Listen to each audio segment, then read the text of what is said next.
has much play, and I want to focus more on you, but just one last question about that. Has much play been made about the cost to the people of Texas to run a campaign for an office that he had, not through illness or tragedy or COVID or some thoroughly understandable means, but here's a gentleman who is just self-serving, who sees an opportunity and he took it, and now leaving, couldn't even wait a few more months and leaving you guys in the lurch.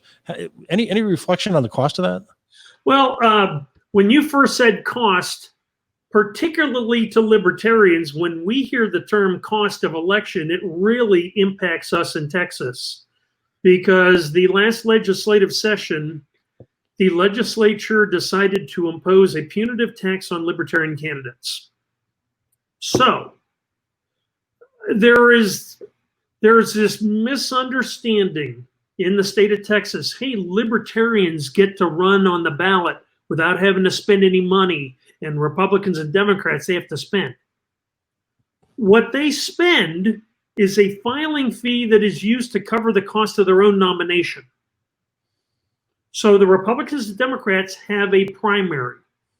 They have all the voters come out and vote on who should be the nominee for state senate or whatever office. The Libertarian Party pays 100% of the cost of our nomination process. But because we don't pay the state any money, we cover that cost ourselves. Democrats and Republicans said, well, that's unfair. So we're going to make libertarians pay money to the state and still cover 100% of their own nomination process. Right. And when I filed for this office, I did have to pay a filing fee.